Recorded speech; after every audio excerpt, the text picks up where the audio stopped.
Jessica sat in her small apartment in an old apartment building, browsing through classified ads in a newspaper, searching for any kind of work. Her life had taken a drastic turn lately when her fiancé died. Carlos was also 26 years old, and he worked as a construction worker. The young couple planned to get married next month. Jessica grew up in an orphanage, so she has no one to help her. Carlos's parents were representatives of the working class and also couldn't help their son with the wedding. But nevertheless, the young couple were going to celebrate it properly. After the registry office, they planned to have a photo session and then go to a cafe where their guests would already be waiting for them. To cover all expenses, Carlos took on additional shifts at work. As for Jessica, in the last 6 months, she had not officially worked anywhere. Her fiancé insisted that she focus solely on housekeeping, and the girl agreed. "After all, I am a man," Carlos said firmly, "so I should also be the breadwinner in our family. And by the way, Diego Miera promised to promote me next month. I'll finish this project and then maybe I'll rise to the position of foreman. Then, Jessica, our lives will be entirely different." "What are you talking about, Carlos?" Jessica replied. "You know perfectly well that I don't need a lot. I'm already happy just because we're together." The couple had been living together for almost a year, and during that time, they had never quarrelled and agreed on everything. But Carlos wanted more from life, and Jessica, being a wise girl, supported her future husband and did not interfere with his endeavours. However, a month ago, Carlos died in an accident. The main crane broke down and fell on the residential trailer where Jessica's fiancé was located. Everything happened too quickly, and no one could have stopped the huge falling structure. When they called Jessica and told her that her fiancé had died, she fell into a terrible hysteria. She screamed, cried, howled and shouted. The pain that pierced her entire body, from the top of her head to the very tips of her toes, was so strong that she wanted to leave this world with Carlos. After her emotions subsided for a while, Jessica went straight to the construction site to figure out what had happened. However, to her surprise, the boss of her fiancé did not want to acknowledge his guilt. On the contrary, he treated the girl very rudely. "Why did you come here, dear?" he asked, brazenly staring her in the eye. "It's entirely your fault, and you are responsible for all the incidents," Jessica said, bewildered. "Carlos had already told me that you save on equipment. Half of your cranes are worn-out junk, but you still use them, risking the lives of other people. This is prosecutable." Diego Miera slowly rose from his armchair and looked menacingly at the bride of the deceased construction worker. "Ah," he said nasally, "so you need money from me then? I suppose you're counting on compensation for your Carlos, right? Here it is." The man made an obscene gesture in front of the girl's face and continued, "Here's your compensation. Got it? Who do you think you are? Do you think that if you threatened me with the police, I'd rush to organise a lavish funeral for your fiancé?" Jessica stood in front of him as if she had been spit upon. She had never been looked at with such contempt before. "How can you not be ashamed of yourself, Mr. Miera?" Jessica could only squeeze herself. Her voice was hoarse from tears. "Carlos spent days and nights on your damned construction site just to make sure that your facility was completed on time." "Stop, please! That nonsense! Get out of here! Blessed one! And remember, if you try to tell the cops anything about this case, you'll regret it. I have some connections." Diego Miera wagged his finger at Jessica, but she didn't see it anymore. The girl, barely holding back her tears, left the construction site, having noticed the remains of the crane under which her fiancé died. Returning home from the construction site that day, Jessica cried until the evening and then fell into a disturbing and shaky sleep. The money for the funeral was taken from the amount that she and Carlos had saved for their wedding, and she was also helped by Carlos's colleagues on the construction site. The men contributed as much as they could. The groom's parents wept bitterly as they saw their son's body being lowered into the cold ground.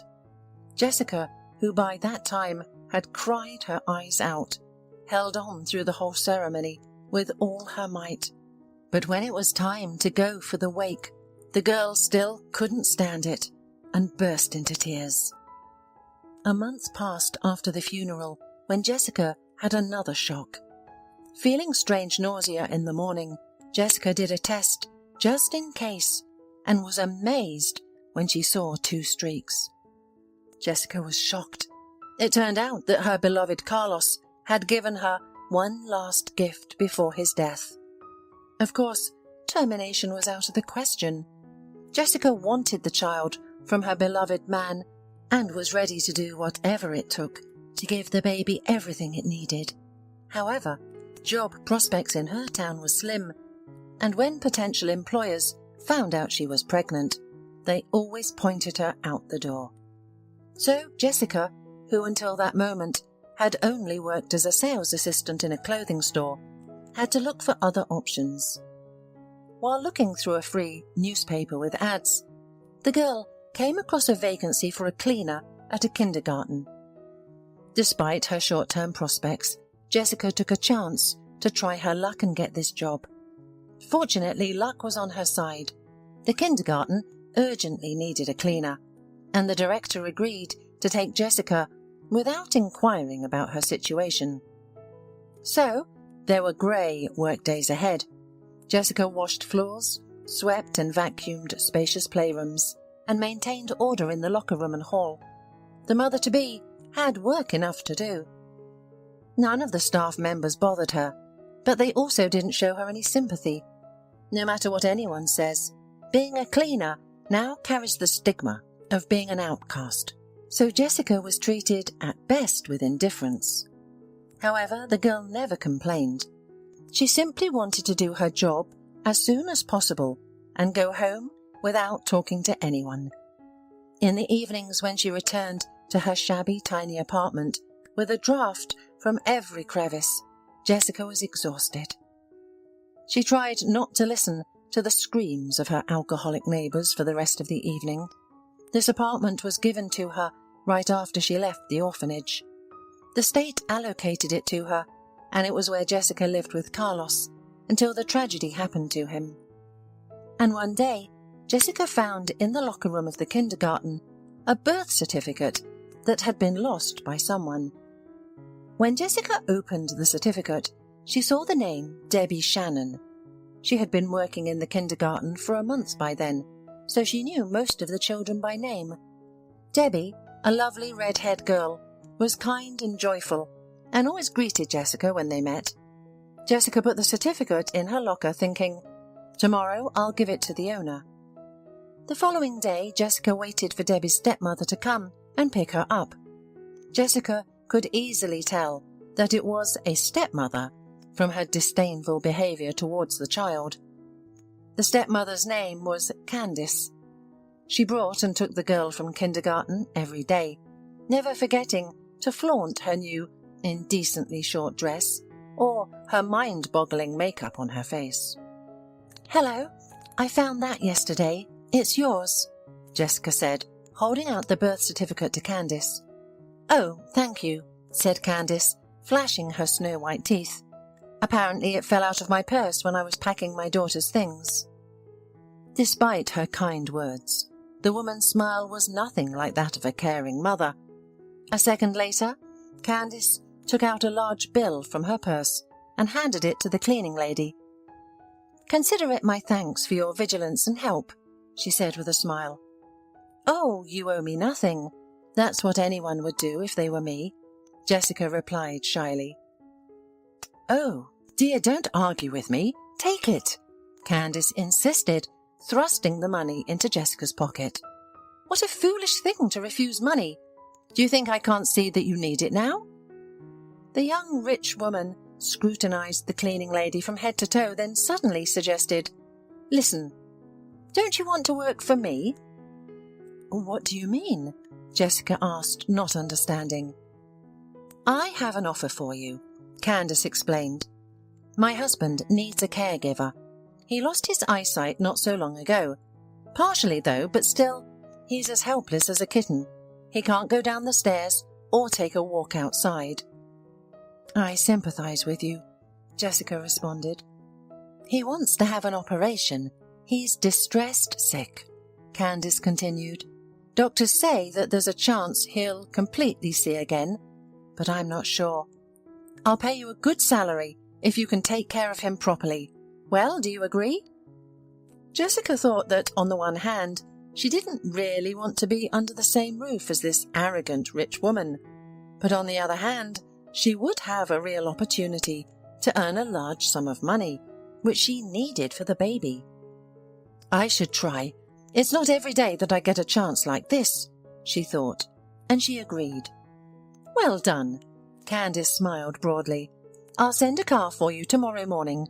Pack your things. You'll be living at our house." Jessica was afraid to quit kindergarten at once. Who knew how it would work out in the house of the rich? Maybe she wouldn't suit them. Therefore, Jessica took a couple of weeks' vacation from work at her own expense and hurried home to get ready for the move. When Jessica arrived at Candace's mansion, she involuntarily gasped with admiration. The huge 3-story building looked more like a fairy tale castle than an ordinary house. "Will you be my new nanny?" Debbie asked curiously. "Not exactly, dear. Rather, I will help your father while he is ill," Jessica answered, smiling at the girl. Paul Shannon, Debbie's father, turned out to be a pleasant man who looked a little over 35 years old. His bright red hair stood out against the background of Candace's unnaturally bleached hair. "It's clear at once why his daughter is such a redhead," Jessica thought to herself, looking at the owner of the house. The businessman wore special dark glasses to conceal his vision problems.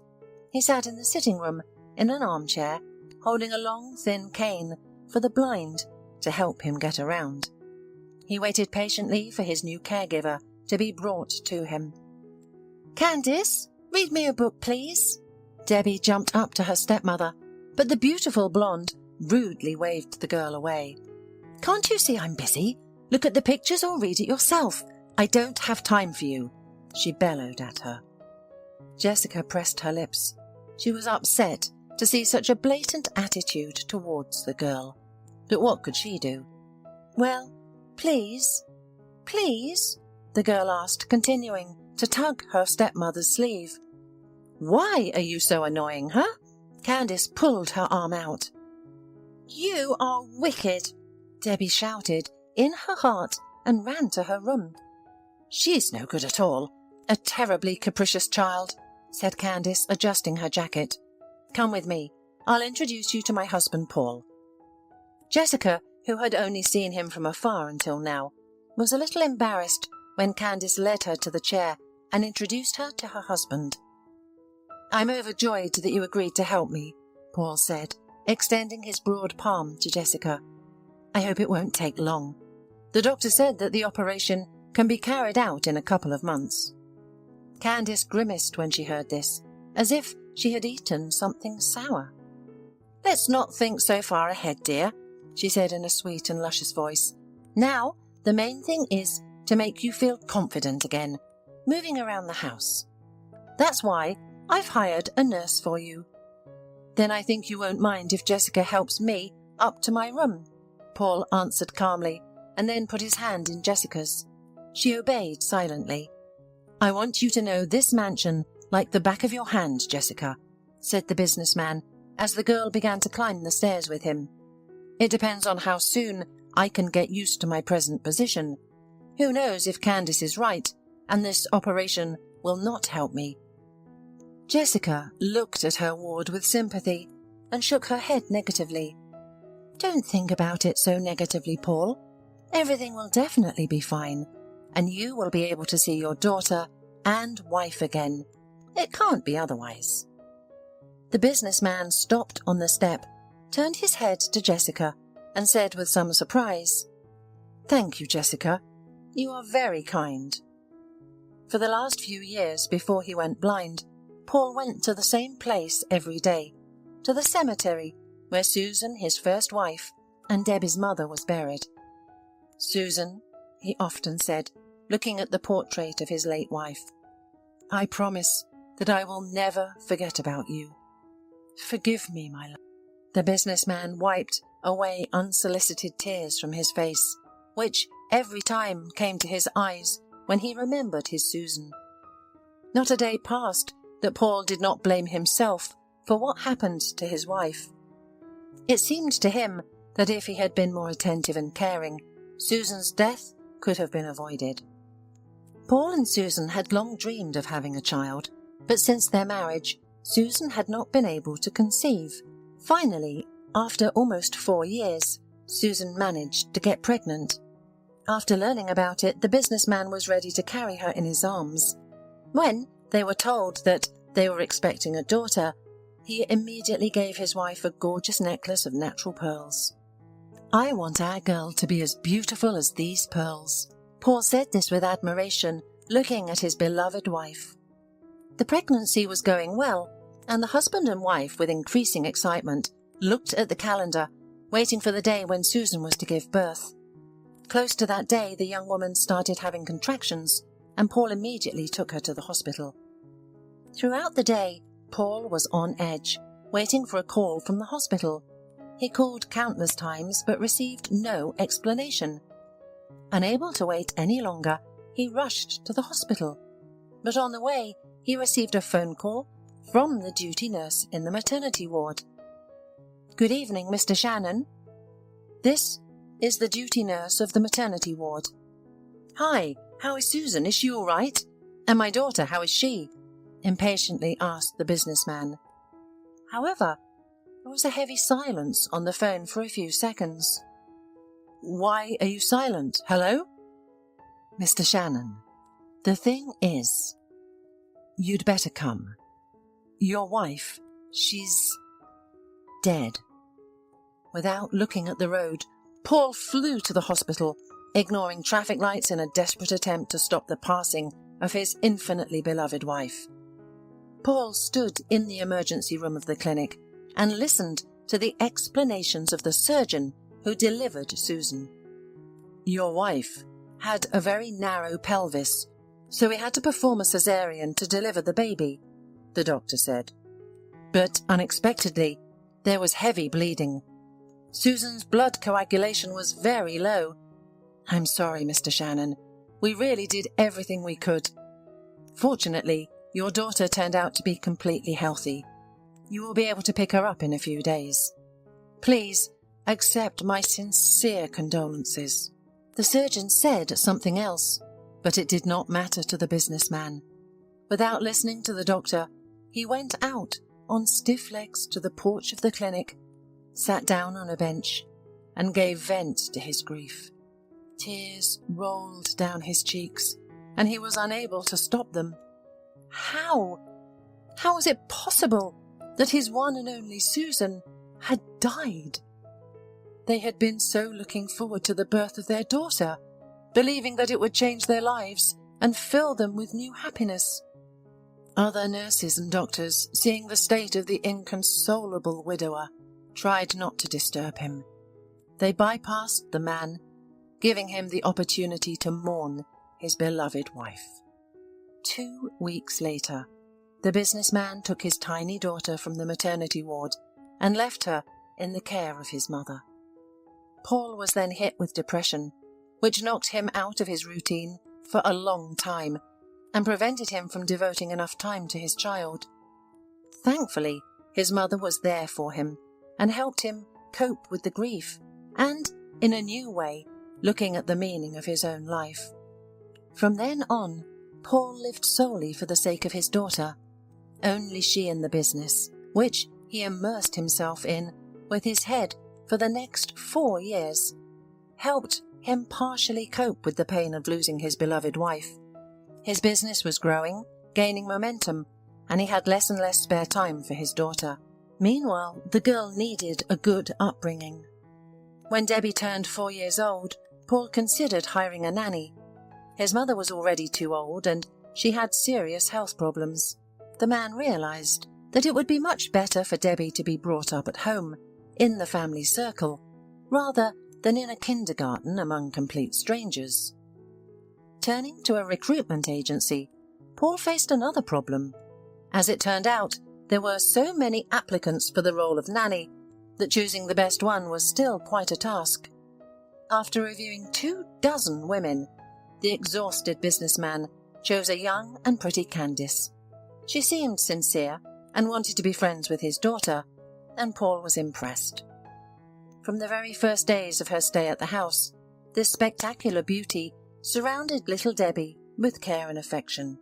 The businessman was truly delighted with the nanny and grateful to her for treating his little girl as if she were her own. However, Paul did not even guess what was really on Candice's mind.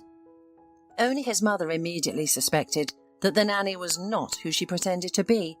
In fact, in their first meeting, the experienced woman noticed a predatory glint in Candice's greenish-yellow eyes, like a snake.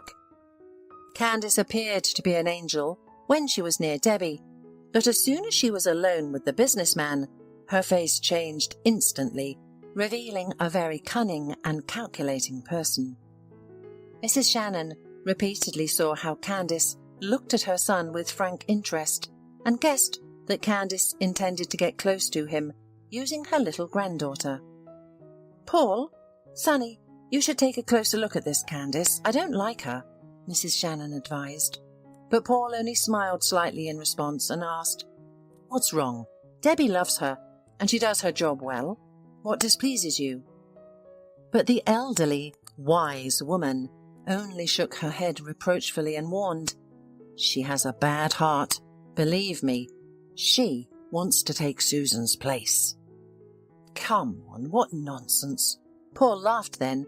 "Candice does not interest me at all in this regard." Not much time passed, and Paul, who at first really treated the nanny coldly and aloofly, gave up under the charm of the young beauty.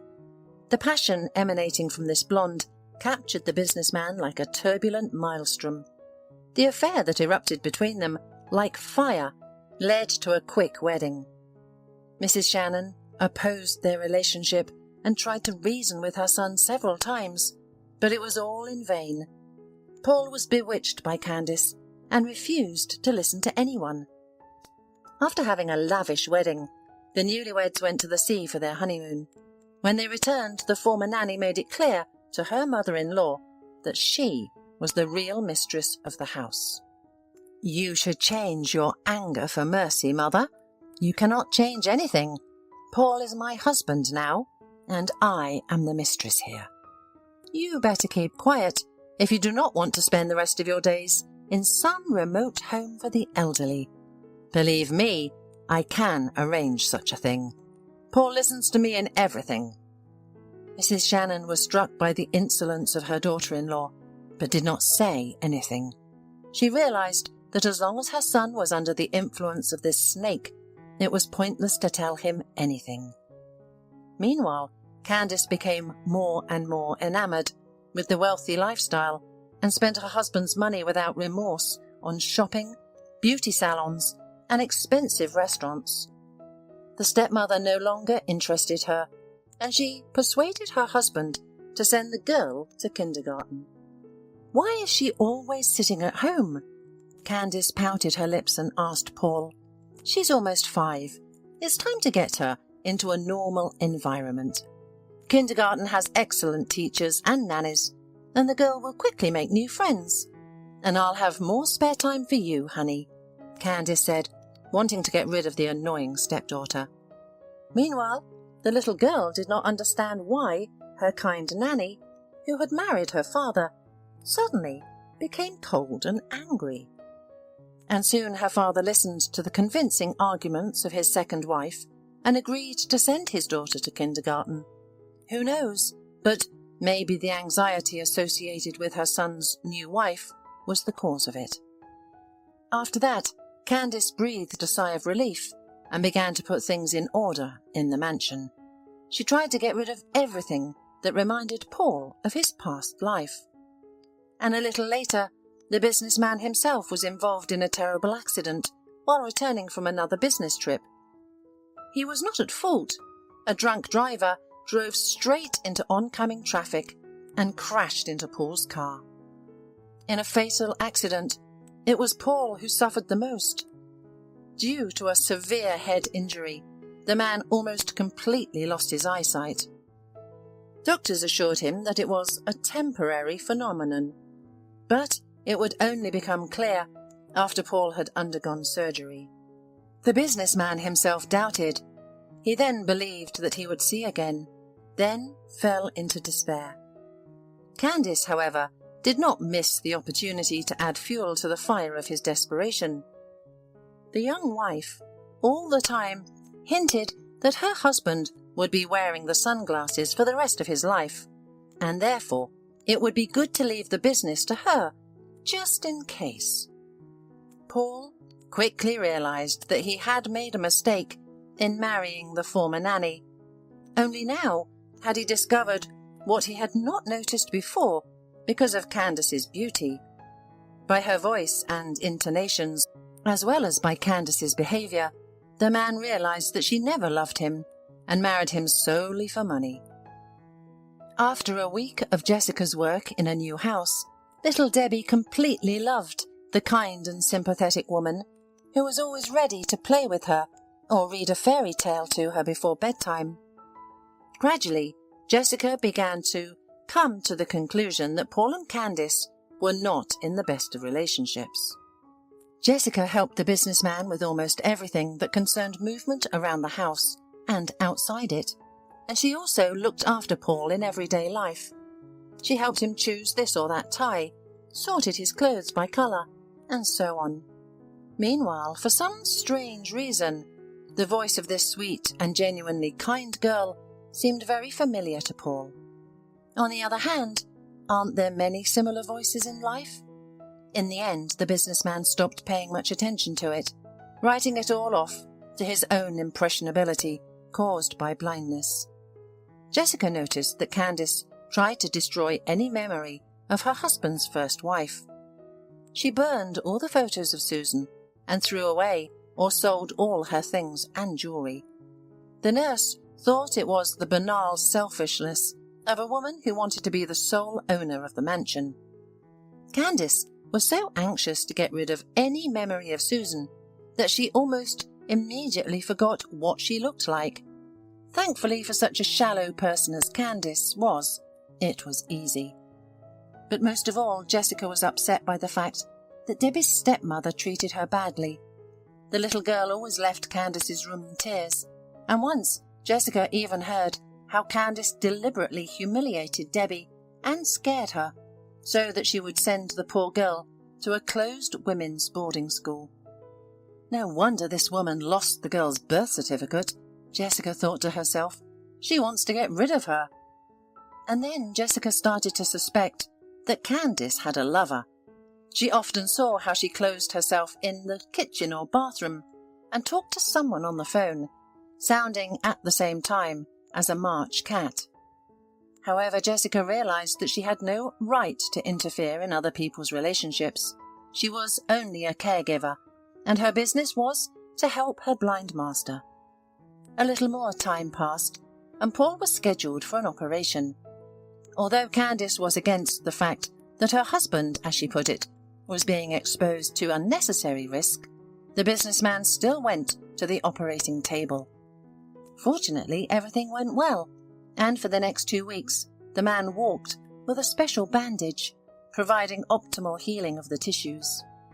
When the bandage was removed and he arrived home, he involuntarily froze on the spot, seeing Jessica in front of him. "Susan," he could only whisper, almost fainting.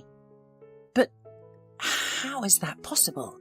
You died 5 years ago." Jessica didn't understand anything and only had time to pick up the businessman, who had fallen to the floor in shock. "Paul, what's the matter with you?" she exclaimed in horror. "Hold on, I'll call an ambulance." "Jessica, it's all right," the businessman told her. "Just help me sit down and listen to me." After Paul was placed on the sofa, he looked at his nurse in amazement. It was hard for him to believe that all this time he was being looked after by an exact copy of his late wife. "No, it can't be," Jessica said upon learning about everything. "My mum died of complications from the flu when I was 3 years old. Then I was sent to an orphanage. I never had a sister, much less a twin." Paul was very puzzled, and Candice, in the meantime, was gnashing her teeth with rage. How could she not have noticed such a resemblance between this shy girl and Susan? Her memory had played a cruel trick on her. Paul, meanwhile, used all his connections and hired private investigators. They found out that many years ago, in the maternity hospital where Jessica and Susan's mother gave birth, there was a criminal scam. The midwife who delivered the mother of twin girls told her that one of her daughters had died immediately after birth. The midwife herself took the second girl and gave her to her friend, who had given birth on the same day and whose baby was born dead. The midwife's friend, of course, knew nothing about it. She brought up and raised the girl who later became Susan, Paul's first wife. Now, it turned out that Jessica, in addition to the businessman, looked after her own niece. She was surprised, but still thrilled to learn that Debbie was her niece. The only one who was not happy about the whole story was Candice.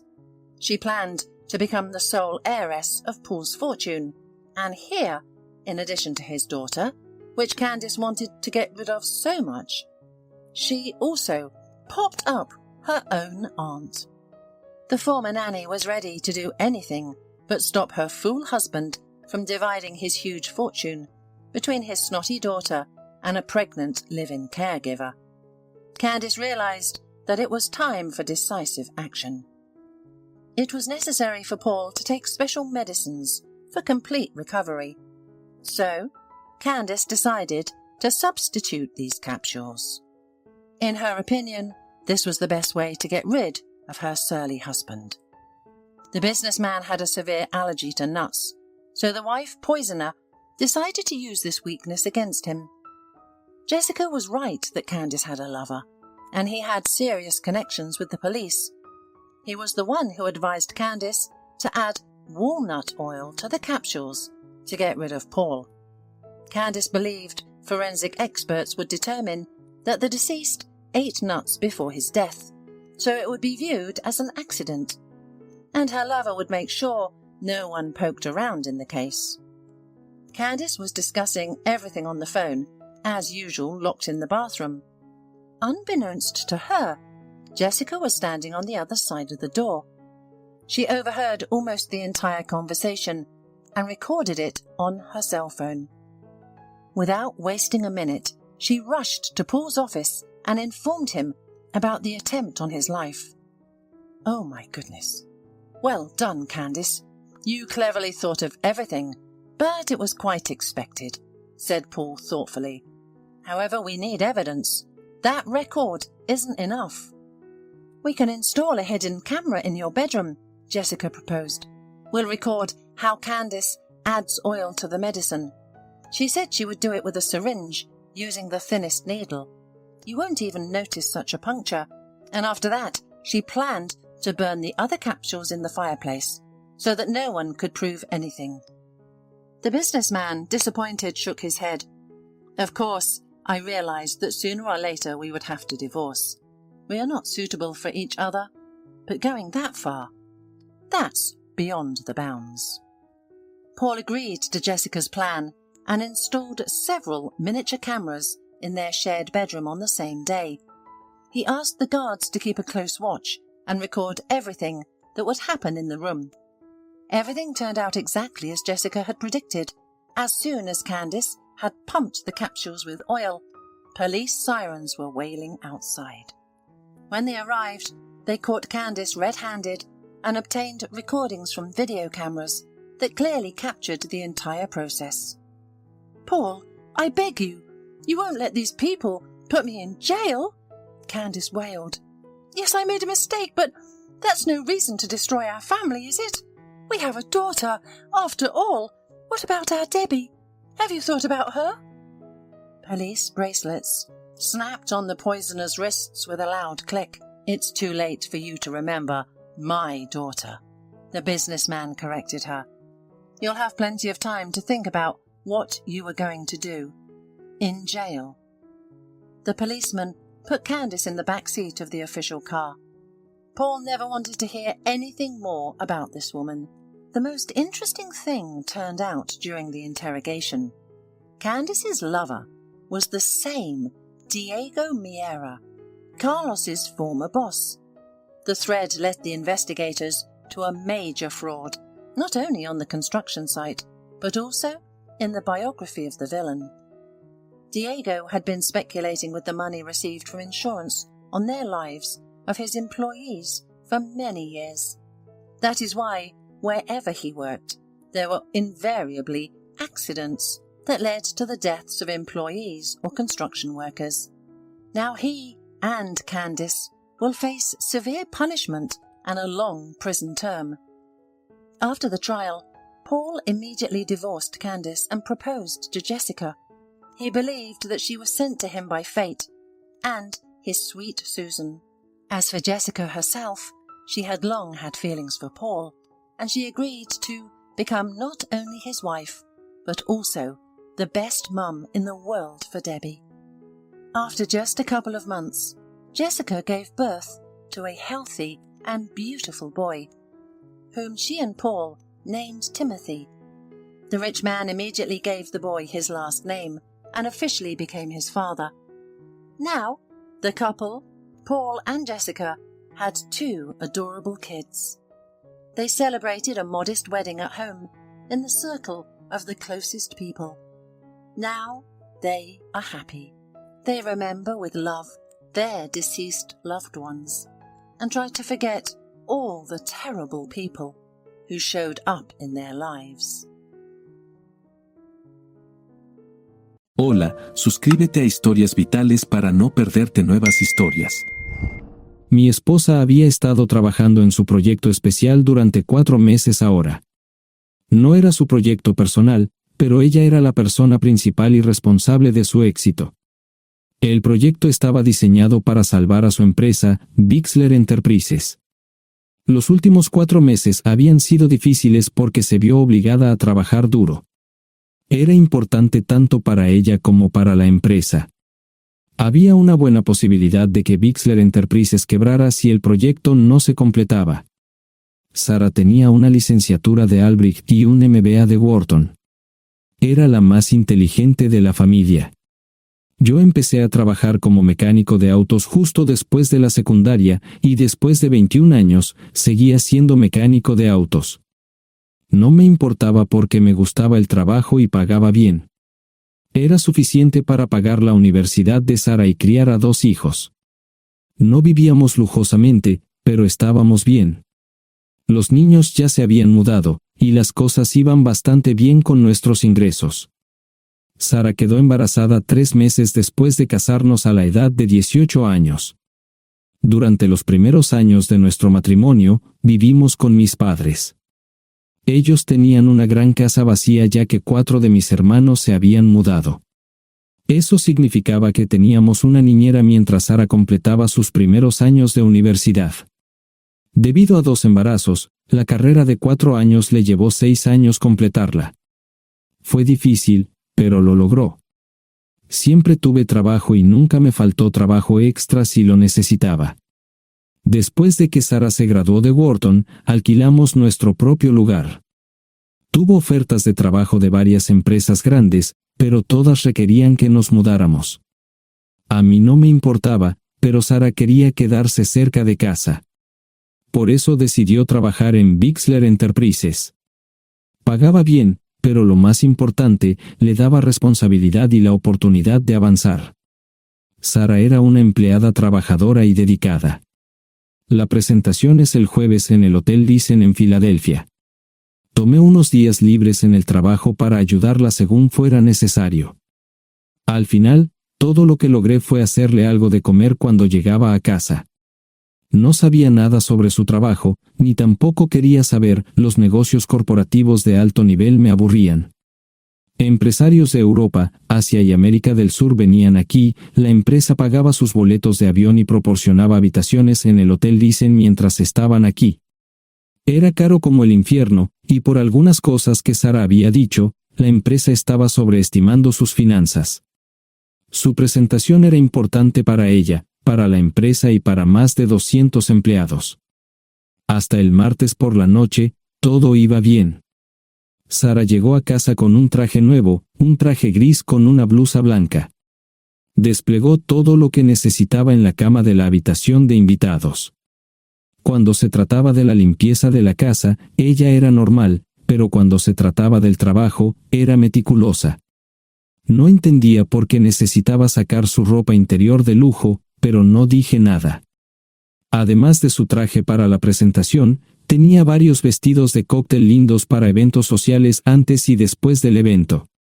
Siempre había evitado tales eventos, pero me sentía obligado a ir con ella si ella quería que lo hiciera. Me agradeció la oferta, pero dijo que no era necesario. Todos los materiales y equipos que necesitaba estaban guardados ordenadamente en el maletero de su Volvo.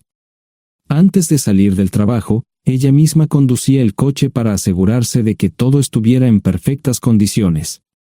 Tenía todo el día miércoles para prepararse y toda la noche del miércoles para socializar con sus invitados.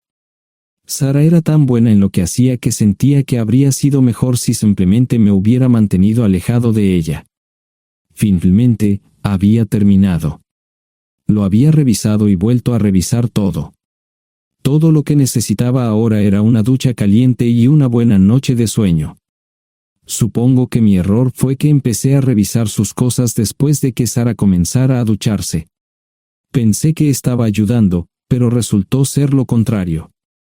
Estaba moviendo cosas en la cama cuando un pequeño sobre blanco cayó del bolsillo lateral de su bolso de maquillaje.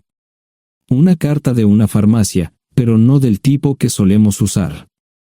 Dentro había 10 pastillas. No tenía idea de qué era, Pren, y las instrucciones eran confusas. Si es necesario, tomar una pastilla y luego una segunda pastilla 12 horas después. Pensé que podría ser algo que ella había conseguido para la ansiedad o los nervios, pero las instrucciones no tenían sentido. La receta estaba escrita a su nombre el lunes. Volví a poner el sobre en su lugar mientras ella terminaba de ducharse. Decidí que quería saber más sobre Pren antes de contarle sobre ello. Por supuesto, si lo mencionaba, significaría que estaba revisando sus cosas. Odio los dilemas. Mientras Sara se preparaba para dormir, fui a nuestro ordenador doméstico y busqué. 10 minutos después, me uní a mi esposa bajo las sábanas. Pasé toda la noche despierto, preguntándome por qué mi esposa había recogido una receta para la píldora del día después, especialmente después de que me hicieran una vasectomía hace 10 años. A la mañana siguiente, me levanté temprano, pero no estaba descansado. Di un largo paseo, esperando que despejara mi mente. Me dirigí hacia casa con reticencia, temiendo lo que podría hacer o decir cuando llegara allí. Mi hijo Joe se unió a la Marina después de la escuela secundaria y estaba en su primer año en San Diego. Nuestra hija Gloria se casó con su amor de la infancia el año pasado y acababa de mudarse a Dallas. Eso dejaba solo a Sara y a mí. Echaba de menos a los niños, pero esperaba envejecer con mi esposa. Ella era la única mujer que me había interesado, y ahora todo estaba. Si Sara estaba teniendo una aventura, lo ocultaba bien. Por supuesto, nunca la vigilé. Nunca miré sus correos electrónicos o llamadas telefónicas. No tenía razones para hacerlo. No tenía forma de saber qué estaba haciendo en el trabajo o después del trabajo. Confiaba en ella completamente. Ion, ¿dónde demonios has estado? ¿Quieres huevos o algo? No, solo café. No me sentía con muchas ganas de hablar. ¿Qué pasa, cariño? Solo son 3 días. Puedes venir si quieres, pero te aburrirás como una ostra. No, realmente no quiero ir, pero odio dejarte sola. Me preocupo cuando no estás aquí. Es muy dulce, querido, pero estará bien. No voy a salir del hotel en todo este tiempo. Pasaré la mayor parte del día asegurándome de que la sala de conferencias esté lista, y esta noche tendré una agradable charla con nuestros posibles clientes. Mañana, probablemente ni siquiera tendré la oportunidad de ir al baño. Llegaré a casa lo más temprano posible el viernes. Te prometo un gran fin de semana si sabes a lo que me refiero. Todo eso suena bien, pero no puedes culparme por preocuparme. Soy un mecánico de autos, y tengo una esposa hermosa y exitosa. A veces tengo la sensación de que estás menos interesada en mejorar nuestra situación familiar que en avanzar en tu carrera. Detente, maldita sea, Ion. Siempre he respetado lo que haces para ganarte la vida y nunca he insinuado lo contrario. Criaste a 2 grandes niños y me pusiste a través de la universidad. Eres un gran esposo, un gran padre y un buen proveedor, y nunca olvides eso. Terminé mi café mientras ella recogía la mesa. ¿Quieres que te llame? No, no es una buena idea. Tendré el móvil apagado, y voy a apagar el teléfono de la habitación por la noche para poder dormir. Te llamaré siempre que pueda. La ayudé a cargar el coche, era tan meticulosa con eso como con todo lo demás. Trabajando, le llevaría 3 horas llegar al Hotel Thyssen. Me quedé en el porche y la vi marcharse. No me molesté en preguntarle por las pastillas. Pasé el resto de la mañana en el porche. No recuerdo haberme preocupado tanto como ahora. Me sentía pequeño e insignificante. Me sentía fuera de mi liga. Era un tipo de pueblo con un trabajo mediocre y una esposa exitosa. Era una combinación equivocada. Debería haberlo notado antes. Me sentía estúpido. El mejor traje que tenía era una chaqueta azul y un par de pantalones. Al menos tenía algunas corbatas, aunque tenían 10 años de antigüedad.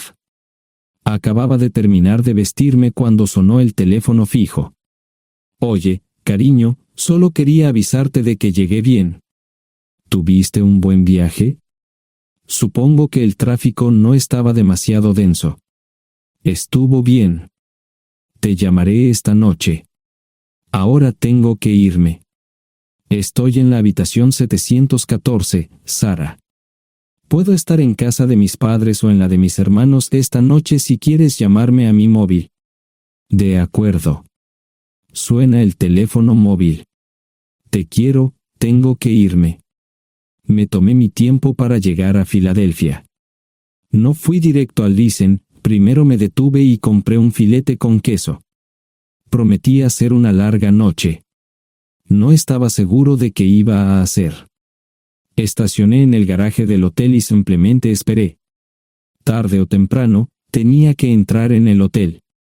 Simplemente no podía decidir cuándo hacerlo. El sonido de mi teléfono celular me ayudó a tomar mi decisión.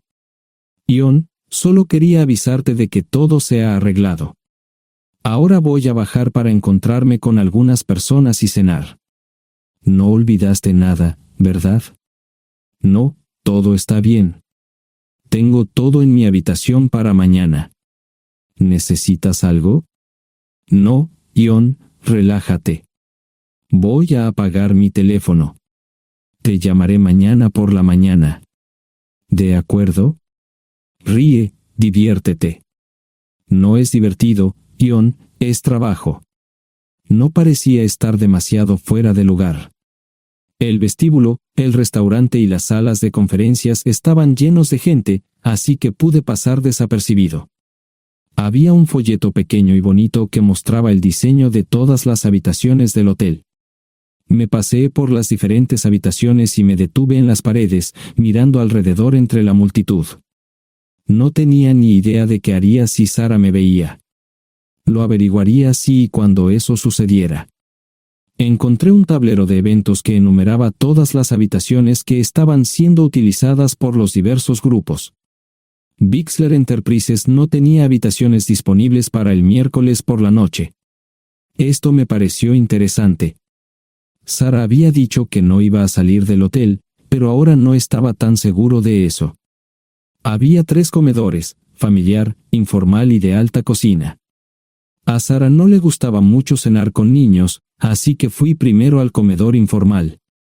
Solo me llevó 5 minutos asegurarme de que no estaba allí. Tuve mejor suerte en el salón gourmet, era una acogedora mesita encajada en la esquina, el tipo de mesa que la gente reserva para tener un encuentro privado. Sara llevaba un vestido de cóctel negro con un escote pronunciado y perlas, se veía elegante y su acompañante parecía apreciarlo.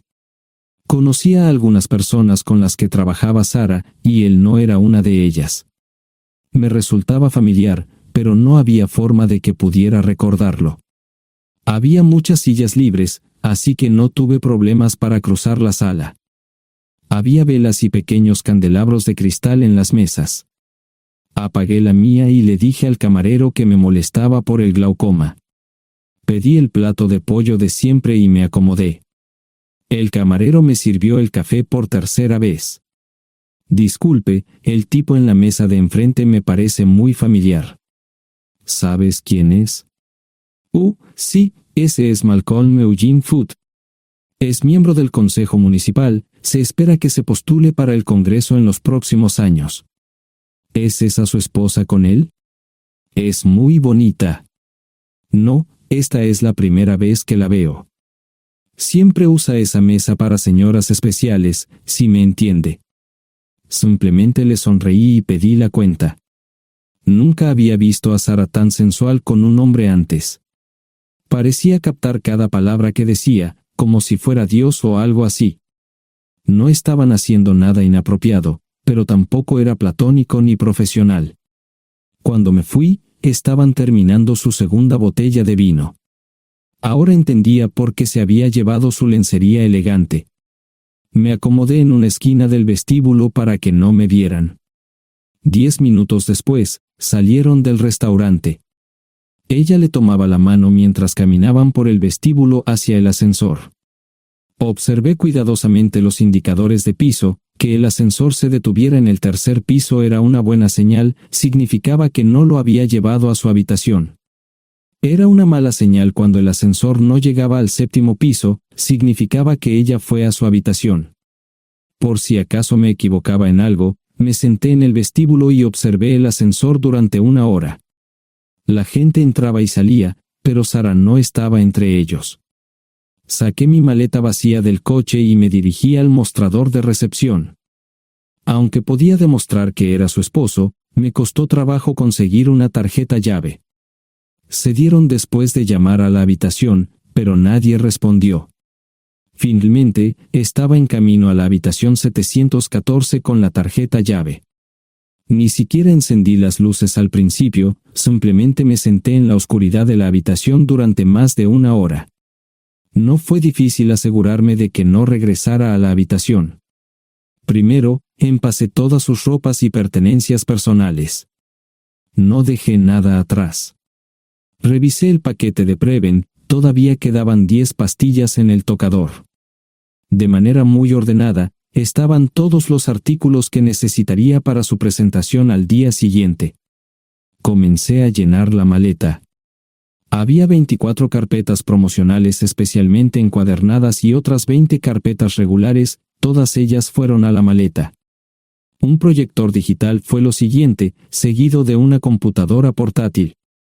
Tomé su bolso y su celular, que había dejado en la habitación, todo lo que tenía consigo era un bolso de mano y probablemente un tubo de lápiz labial.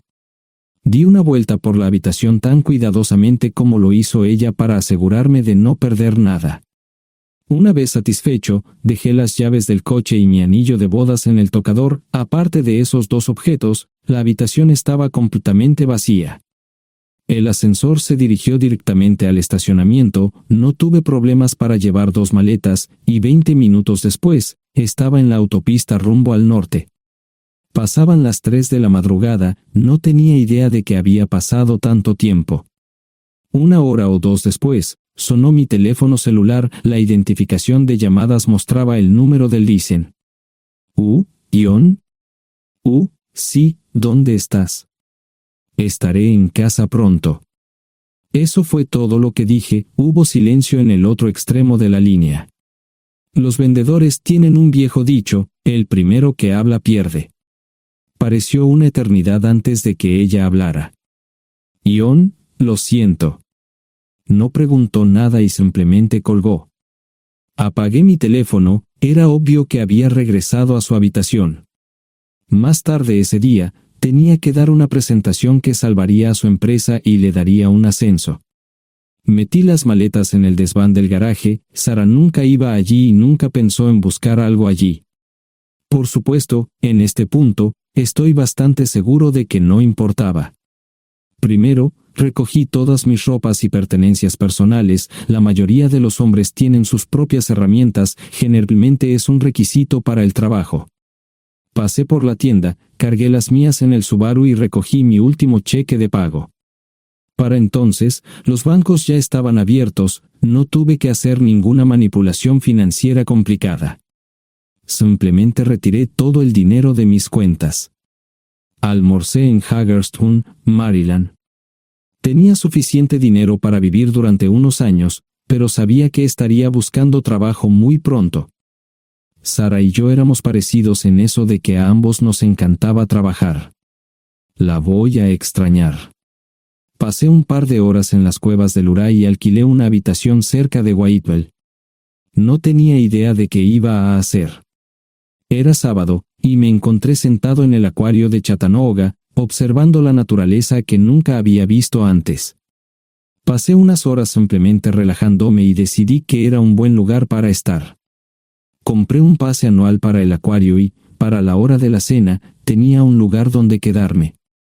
Era un remolque móvil en el parque, pero estaba amueblado y era económico. No necesitaba mucho.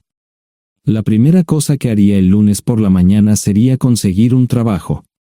Un buen hombre de mantenimiento siempre puede conseguir un trabajo, especialmente si está dispuesto a trabajar duro. Podría permanecer discreto hasta que fuera el momento de renovar mi licencia de conducir o las etiquetas del coche, me preocuparé por eso cuando llegue el momento. El domingo por la tarde, llamé a Gloria. Me sentí obligado a informarle sobre lo que estaba sucediendo, pero Sara ya se lo había contado. Fue bastante franca con Gloria sobre lo que había pasado, dijo que había engañado, que la sorprendí, que me fui y que ella perdió su trabajo. Me sentí mal porque ella perdió su trabajo, pero ese era el precio que tenía que pagar. Le pedí a Gloria que le dijera a Josh lo que estaba sucediendo la próxima vez que hablara con él. También le dije que la llamaría aproximadamente una vez al mes para verificar cómo iban las cosas. No le dije dónde estaba. Para el mediodía del día siguiente, tenía un trabajo. En realidad, estaba a poca distancia del parque de remolques, con el Waffle House a mitad de camino. ¿Qué más podría querer un hombre? No sé cómo manejaron el papeleo, pero me estaban pagando $20 por hora sin hacer preguntas. Estaba feliz, y ellos también. Ni siquiera tendría que tocar el dinero que traje conmigo. Unos 2 meses después, Gloria me informó que Sara se había mudado de la casa y estaba viviendo con sus padres. Gloria no sabía nada más, pero estaba feliz de que estuviera estable y le estuviera yendo bien. Josh me llamó desde San Diego solo para informarme que iba a hacer un crucero. Era técnico en aviónica en un portaaviones, intentó explicar qué hacía exactamente, pero estaba más allá de mi comprensión. Nunca supe mucho sobre cosas técnicas. Ambos tuvieron cuidado de no decir nada malo sobre su madre, aprecié eso. Después de eso, todo siguió como siempre. Comencé a hablar con Gloria al menos semanalmente, Josh y yo comenzamos a enviar correos electrónicos regularmente. Gloria hablaba regularmente con Sara, pero decía muy poco sobre lo que estaba haciendo o dónde estaba. Nunca presenté la solicitud de divorcio, y parece que Sara tampoco lo hizo. Tengo una licencia de conducir de Tennessee y las etiquetas en el Subaru. Comencé a frecuentar un bar local un par de veces al mes y tuve encuentros casuales. 2 mujeres se alternaban como mis compañeras nocturnas regulares. No buscaban compromisos, y yo tampoco. Parecía funcionar bien para todos nosotros. La vida era buena. Eso fue hace mucho tiempo, y gradualmente olvidé a Sara. Con el tiempo, el Subaru comenzó a darme problemas. Había olvidado cuánto tiempo había pasado. Tenía más de 200.000 millas. Estaba reflexionando sobre esto con una jarra de cerveza un día cuando me di cuenta de que habían pasado casi 5 años desde que me fui de casa. Mantuve un contacto cercano con ambos hijos. Gloria ya tenía 2 hijos propios en este momento y quería que los visitara. Josh casi se casó con una mujer tailandesa, pero en el último momento se negó. Por lo general, trabajaba 6 días a la semana y usaba el domingo para recuperarme del sábado por la noche. No había ninguna buena razón para que alguien llamara a la puerta de mi remolque a las 6 de la mañana de un viernes. Su grosería fue recompensada por un hombre medio desnudo abriendo la puerta. Los calzoncillos del día son repugnantes, y la dama en la puerta, juzgando por la expresión en su rostro, estuvo de acuerdo conmigo. Ella apartó la mirada, pero su compañero no parecía impresionado. Norm habría usado pantalones, pero en un momento como este, los invitados me molestaron. Estamos buscando a John Terrell. No los conozco. Me llamo David Simmons, y esta es mi esposa Mara. Tenemos un problema y esperamos que nos puedas ayudar. Lo siento mucho, no trabajo a altas horas de la noche. Si necesitan algo relacionado con su auto, tendrán que ir a la tienda. Esto provocó varias miradas en blanco y finalmente una respuesta. No tiene nada que ver con tu trabajo, es más un problema personal. ¿Podemos entrar? El interior del remolque lucía desordenado, rara vez tenía invitados, así que rara vez lo limpiaba. Incluso mis novias insistían en que fuéramos a su lugar. Hagan como en su casa, déjenme ponerme los pantalones enseguida. Al entrar en el dormitorio, dejé la puerta abierta solo para mostrarles lo hospitalario que soy. También me puse una camisa. ¿Les gustaría tomar café? Solo tomará unos 10 minutos. Aparté algunas cosas del sofá para que pudieran sentarse. No hubo respuesta a la pregunta del café. Tenemos una hija adoptiva de 4 años y otra de 2 que necesita un trasplante de médula ósea, y esperamos que nos puedas ayudar. Estamos dispuestos a pagarte si es necesario. ¿Con mi médula ósea? No, queremos usarla y estamos dispuestos a compensarte por cualquier inconveniente. Creo que quieren comprarla. Estaba actuando como un listillo, y de repente me di cuenta de ello. Estas personas eran serias, tenían un problema real y estaban buscando ayuda. Lo siento mucho, no quise interrumpir. Por favor, continúen. Nuestra mejor oportunidad de encontrar un donante es un familiar cercano. Eres nuestra mejor esperanza. Mira esto. No quiero ser un grosero, pero creo que se equivocaron de persona. ¿Cuándo nació su hija? Cumplirá 5 años en julio. Marche Simmons habló por primera vez, y sonó sincera. Odio ser el portador de malas noticias, pero me hice una vasectomía hace 15 años. No hay forma de que pueda ser su padre. ¿Por qué tu nombre estaba en el certificado de nacimiento? No puedo responder eso, tal vez deberían preguntarle a su madre. Esa afirmación fue recibida con silencio. Sentí pena por estas personas, pero no sabía cómo ayudarles. ¿Cuál es el nombre de la madre? Sarah Lise Terrell. No encontraba las palabras. Tal vez no debería haber tomado esas malditas pastillas de ella, por supuesto, entonces esas personas no tendrían una hija en absoluto. Todo lo que pensaba que había superado el dolor, y aquí está de nuevo, viejos recuerdos de mi esposa teniendo relaciones sexuales con ese maldito político de Filadelfia. Estaba empezando a olvidarlo todo, y ahora estaba de vuelta. Maldita sea. Ahora entiendo y pido disculpas por mi grosería e insensibilidad. Haré todo lo que esté en mi poder para ayudarles. En primer lugar, porque no puede Sara hacerse un trasplante de médula ósea. Médicamente, no puede. ¿Por qué no? Es madre, tiene que ser una donante adecuada. Ella es una donante adecuada, pero está demasiado enferma. Los médicos se negaron siquiera a considerar utilizarla. ¿Enferma de qué? Está muriendo de insuficiencia hepática. Le quedan menos de 6 meses de vida. Esto no tiene sentido. Siempre ha estado perfectamente sana. Además, no creo que un hígado enfermo le impida donar médula ósea. El hospital no aceptará su firma en el formulario de consentimiento.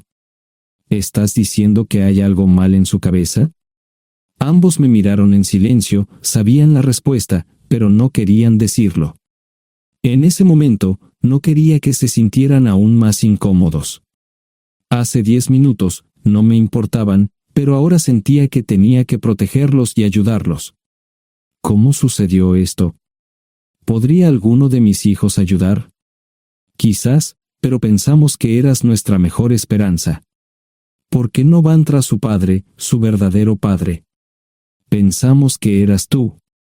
No tenemos ni idea de quién más podría ser. Sara no nos dijo nada sobre otro posible padre.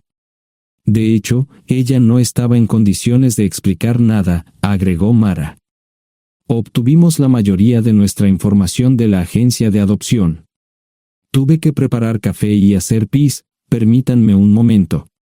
Dejé a mis invitados sentados mientras preparaba el café. Solo tomó unos minutos. Mientras se preparaba, fui al baño, algo que necesitaba hacer urgentemente. Traté de ser discreto, ya había avergonzado lo suficiente a Mara. ¿Dónde viven? En Westchester, Pensilvania. Les haré una oferta. Si les digo quién es el verdadero padre de su hija, deben prometerme que lo perseguirán sin descanso hasta obtener lo que desean. ¿De qué estás hablando? El padre de su hija es un político prominente en Pensilvania. Por supuesto, negará todo y probablemente les proporcionará documentos legales para detener sus esfuerzos. Si acuerdan presionar lo suficiente para que él admita que la niña es suya, podrán avergonzarlo y obligarlo a hacerse un trasplante de médula ósea. Eso es lo que quieren, ¿verdad? Sí, claro, pero ¿cómo hacemos eso? No lo sé. Soy mecánico. Trabajo con metal para ganarme la vida. Creo que la mejor manera sería utilizar la televisión, la radio y los periódicos. Los políticos harán cualquier cosa para evitar una mala publicidad. ¿Tienen amigos que puedan ayudar? Bueno, ahora ambos estaban sonriendo. Debo haber dicho algo que les dio esperanza. Creo que podemos hacer esto. ¿Quién demonios es él? Malcolm Eugene Foote. Se postula para el Senado de los Estados Unidos. Apuesto a que hará cualquier cosa para evitar una mala publicidad. El café estaba listo, pero David y Marshall no podían esperar para llegar a casa. Antes de irse, les dije cómo ponerse en contacto con Gloria y Josh en caso de que los necesitaran. Estaba seguro de que ayudarían. También les pedí que me dijeran dónde estaba Sara. Probablemente estaría en Pensacola antes de que ellos regresaran a Westchester. Me corté el pelo y compré una camisa nueva. Sara era una tramposa que arruinó mi vida, pero aún así quería lucir bien cuando la viera. Era otro remolque, pero esta vez era un bonito doble nuevo. Allí estaba su Volvo con una llanta desinflada y un parabrisas roto. La mujer que abrió la puerta no era Sara, parecía que la habían empapado fuerte y la habían dejado empapada. Tenía al menos 45, tal vez 50, y debió haber tenido una vida difícil. La falta de maquillaje no ayudaba y simplemente se veía horrible.